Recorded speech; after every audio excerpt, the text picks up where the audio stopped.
और अगर चार भुजाओं से घिरी हुई है ऐसी आकृति जो चार भुजाओं से घिरी हुई होते हैं जिसके प्रत्येक कोण 90 अंश होते हैं और इसके चारों भुजाएं आपस में बराबर होती हैं तो क्या कहलाते हैं? वर्ग कहलाते हैं। अच्छा, अब तुम दोनों से एक क्वेश्चन है, यह क्या है? यह क्या है? वर्ग। क्या यह आयत है? क्या यह वर्ग है?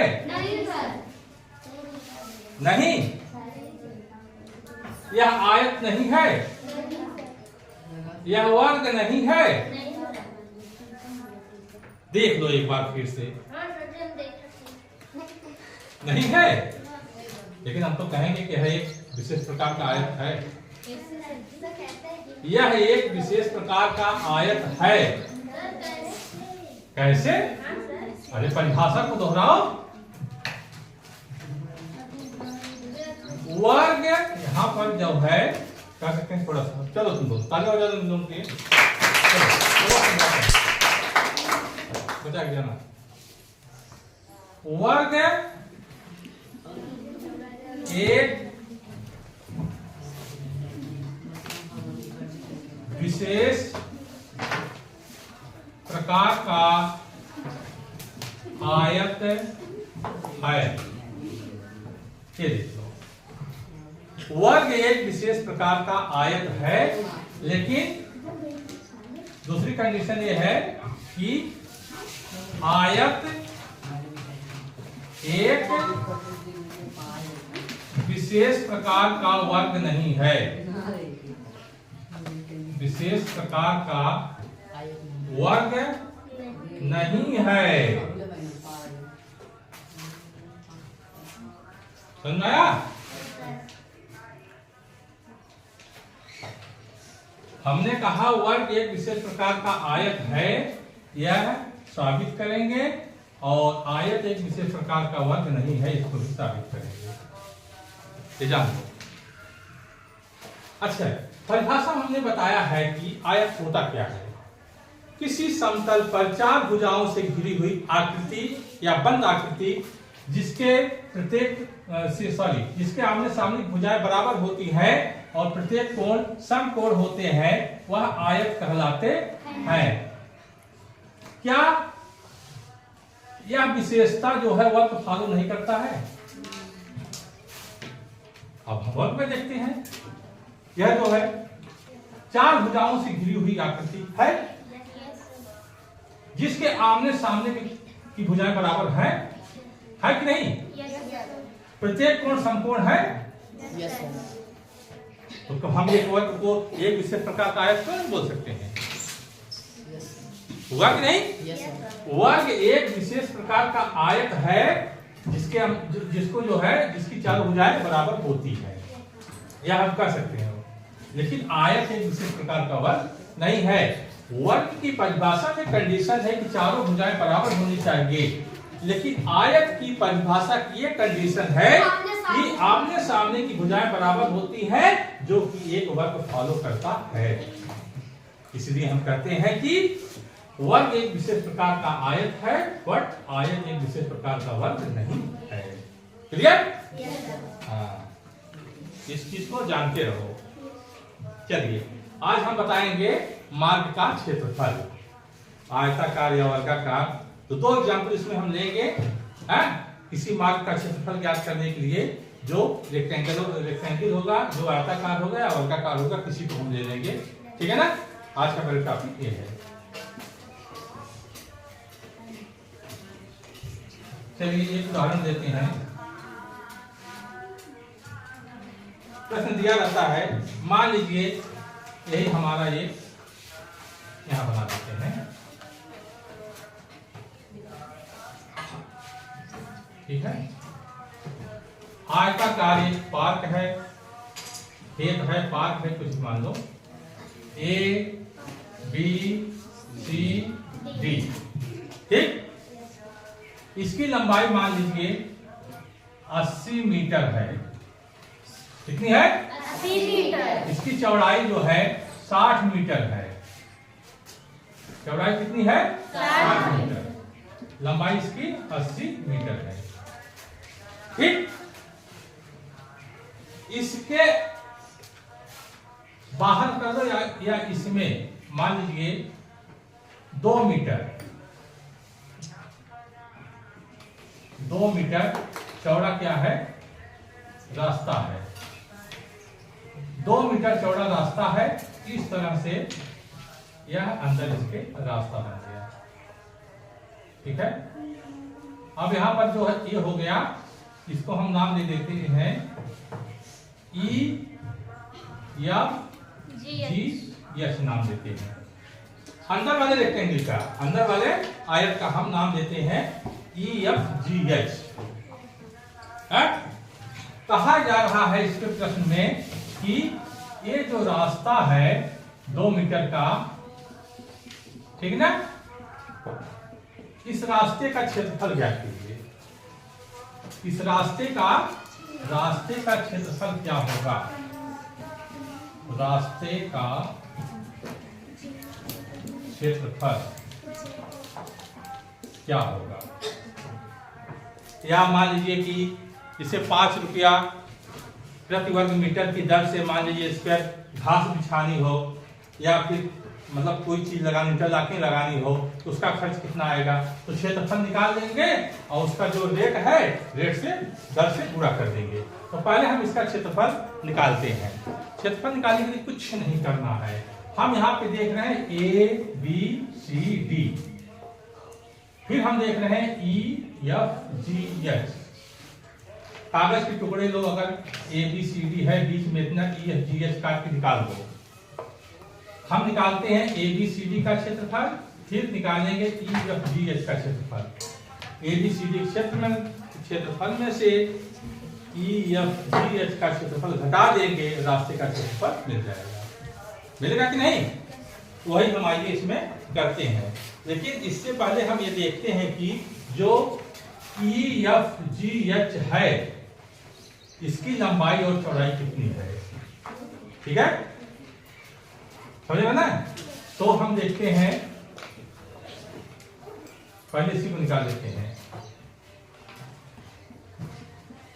आयत ए बी सी डी का क्षेत्रफल, ए बी सी डी का क्षेत्रफल निकाल लेते हैं। तो कितना हो जाएगा इसका, क्या हो जाएगा, ए बी गुणे बी सी, लंबाई गुणे चौड़ाई, ए बी गुणे बी सी। तो ए बी की लंबाई हमारी कितनी है यहाँ पर 80 मीटर और बी सी की लंबाई हमारी कितनी है 60 मीटर, ठीक है ना।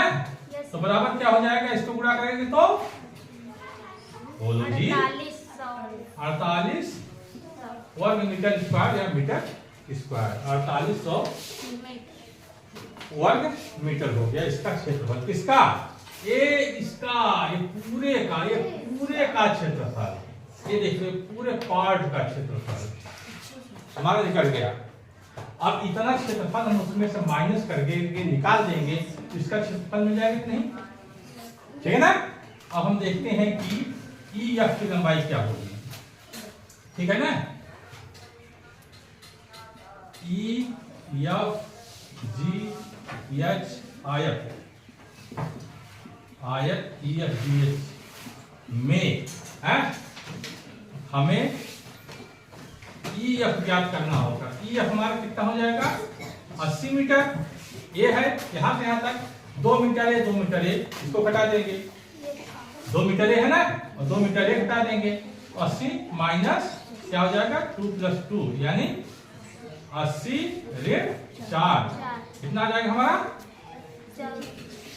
बोलो 76 मीटर इसकी लंबाई हो गई है ई एफ की, ठीक है ना।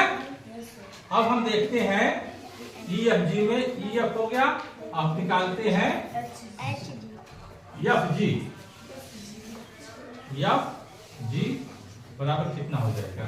एफ जी हमारा क्या है, 60 है, ये वाला, ये पूरा हमारा 60 है, 2 मीटर निकल गया, 2 मीटर निकल गया, 2 + 2, अब हमारा हो गया 60 ऋण 4 कितना हो गया हमारा 56 मीटर। ठीक। हमारा जो है अब इसका जो है मीटर निकल करके आया कितना 76 मीटर, इसका 56 मीटर निकल के आया। क्लियर। अब आगे हम EFGH का क्षेत्रफल ज्ञात करते हैं। ठीक है, इसको मिटा देते हैं, ये रहेगा, इसको मिटा देते हैं। ठीक है ना।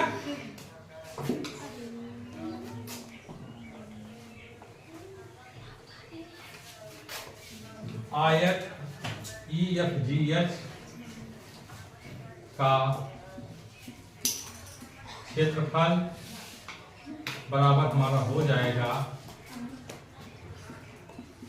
EF गुणे FG बराबर कैलकुलेट करो, कैलकुलेट करो भाई। 76 गुणे 56 जल्दी करो, करो जी। 76 में 56 3 45 530 535 इतना हुआ,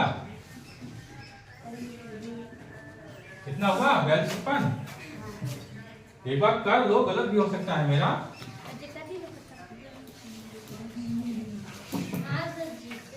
सही आया है, चलो मनसू ने कह दिया सही है तो सही है। अंशु, हाँ भाई भाई अंशु मनसू जो भी हो, तुम लोग चिंकी पिंकी की तरह हो।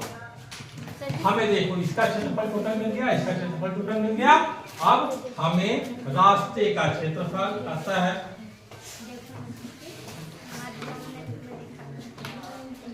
रास्ते का क्षेत्रफल बराबर क्या हो जाएगा, इसको लिख लो ABCD का क्षेत्रफल माइनस EFGH का क्षेत्रफल बराबर हो जाएगा 4800 स्क्वायर मीटर में से 4256 स्क्वायर मीटर घटा दे। घटाइए भाई, कितना आएगा अंशु अंशु बोलो। 4 4 ठीक है ना। और यहाँ पे आगे 7 7 में से 2 निकल गया 5। यही है ना, गलत है कहीं से। 10 4 9 5 के 4 और फिर यहाँ पे बेटा 7 7 में से 2 गए 5, यही आया सही। 544 वर्ग मीटर रास्ते का क्षेत्रफल हो गया है। ठीक है, एक और जल्दी से बता देते हैं, नोट कर दो, वो भी थोड़ा सा टफ है, अक्सर आता है। और ये सवाल कई तरीके से बनते हैं, कोई जरूरी नहीं सिर्फ एक ही तरीके से सवाल बने, कई तरीके से सवाल बनते हैं। ठीक है ना। चलिए नीचे का नोट करते रहो, हम इसको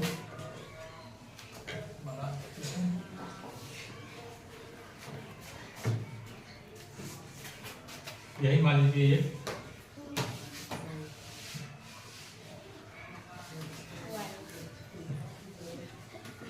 पार्क है, वर्ग ले लेते हैं। ठीक है ना, आयत लेते हैं तो ठीक पड़ेगा, उसको लंबाई चौड़ाई दोनों मिल जाती है। इसको जैसे आयत का निकालेंगे वैसे वर्ग का भी निकालेंगे।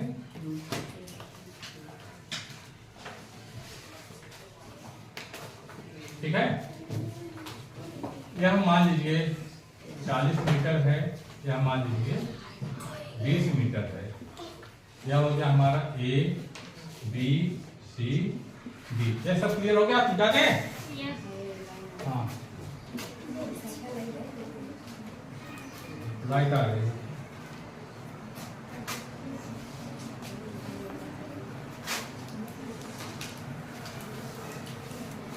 चलिए यहाँ पर एक इस तरह से रास्ता जाता है बीच में और एक रास्ता इस तरह से जाता है बीच में। 4 मीटर के ले लेते हैं, ये रास्ता 4 मीटर का है, यहां से कितने का है 4 मीटर, ये भी 4 मीटर, ये रास्ता ये है, देख रहे हो, ठीक है ना। हमारा एक आयत है ABCD, आयताकार पार्क है, खेत है, कुछ भी हो, इसकी लंबाई जो है 40 मीटर, चौड़ाई 20 मीटर है और इसके बीच में से 2 रास्ते क्रॉस करते हैं जिसकी चौड़ाई 4 मीटर है। अब हमें रास्ते का क्षेत्रफल ज्ञात करना होगा, कितना होगा, ठीक, क्लियर हो गया। तो हम क्या करेंगे, रास्ते की चौड़ाई तो मालूम है, लंबाई मालूम कर लेंगे, रास्ते की चौड़ाई मालूम है, लंबाई जो है ज्ञात कर देंगे, ठीक है ना। रास्ते का क्षेत्रफल इसकी लंबाई और चौड़ाई गुणा करके हम ज्ञात करेंगे। तो पहले ये रास्ता होगा, फिर ये रास्ता हो गया, तो इसका हम नाम रख देते हैं, ठीक है ना। तो इसका नाम रख देते हैं EFGH, इसका नाम IJKL, ठीक है ना, ठीक है। तो हम इस रास्ते की बात करते हैं IJKL में, आयत है कि नहीं है, देखो IJKL आयत है ना।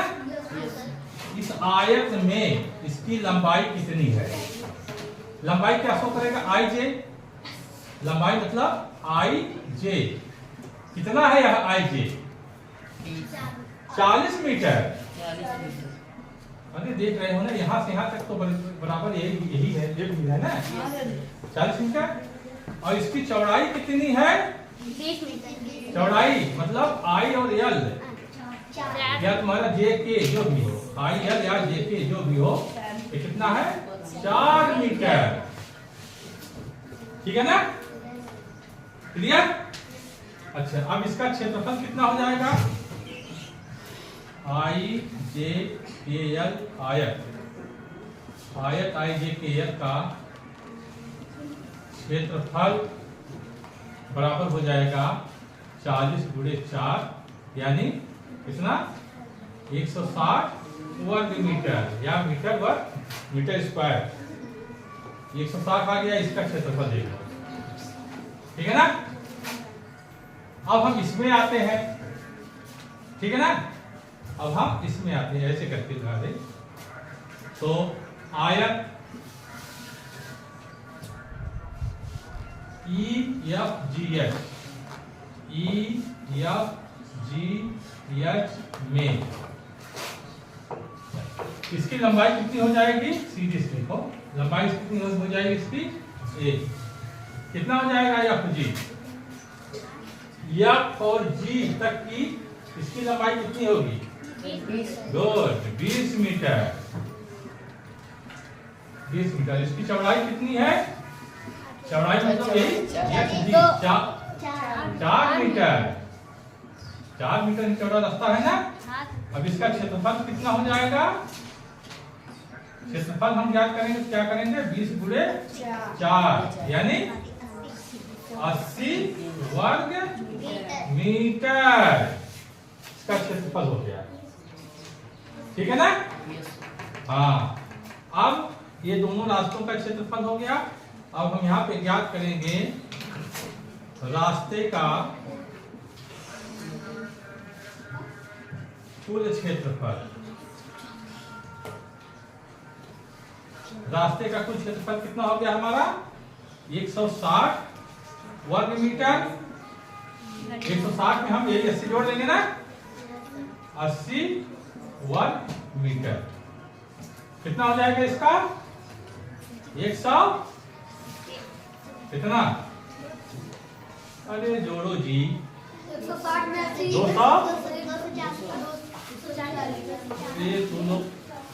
240 240 हो जाएगा,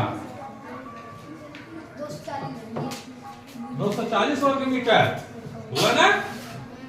क्या यह सही है? बोलो। इसका क्षेत्रफल निकाला, इसका क्षेत्रफल निकाला, दोनों को जोड़ दिया, इस राशि का क्षेत्रफल आ गया। सही है? हैं? लगाओ दिमाग, लगाओ लगाओ लगाओ। मैं इसका क्षेत्रफल निकाला, इसका क्षेत्रफल निकाला, दोनों को आपस में जोड़ दिया, आ गया 240। क्या यह सही है रास्ते का क्षेत्रफल? नहीं सही है। कहां से गलत हुआ बताओ? नहीं, यहां देखो जी, इसको हम ले रहे हैं पूरा का पूरा एक बार, फिर इसको ले रहे हैं पूरा का पूरा एक बार। यह जो क्षेत्रफलवा है ये देखो, यह दो बार नहीं आ रहा है, इसमें भी आ जा रहा है, इसमें भी आ जा रहा है। तो इसका क्षेत्रफल कितना है? यह एक ही बार तो ऐड करना है, तो दो बार ऐड हो गया है, तो एक बार का हम घटा दे। समझ रहे हैं? नहीं, इसमें भी हो गया ये चीज और इसमें भी हो गया ये चीज, हम एक ही बार लेंगे ना।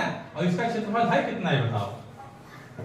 उभयनिष्ठ, लेकिन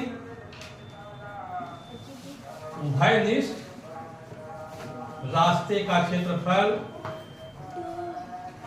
उभयनिष्ठ रास्ते का क्षेत्रफल बराबर कितना हो जाएगा हमारा? 4 गुणे 4। 4 मीटर चौड़ा, 4 मीटर लंबा है ना यार? कितना हो गया? 16 वर्ग मीटर। अच्छा है। उचित रास्ते का क्षेत्रफल, उचित रास्ते का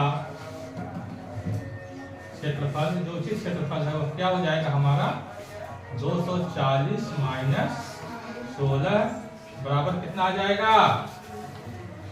240 में से 16 घटाओ। 240 हाँ, 224 236 बोल रही है। 224 224 वर्ग मीटर। हटाना और जोड़ थोड़ा जल्दी से किया करो, ठीक है ना? अरे ऐसे निकाल, 40 से 40 में 10 निकल गया, बचा 30। अब 30 में से 6 निकल जाएगा तो 24 बचेगा ना? यही हमारा उत्तर हो गया। इसी तरह से निकालते हैं समझ करके किसी वर्गाकार या आयताकार रास्ते का क्षेत्रफल।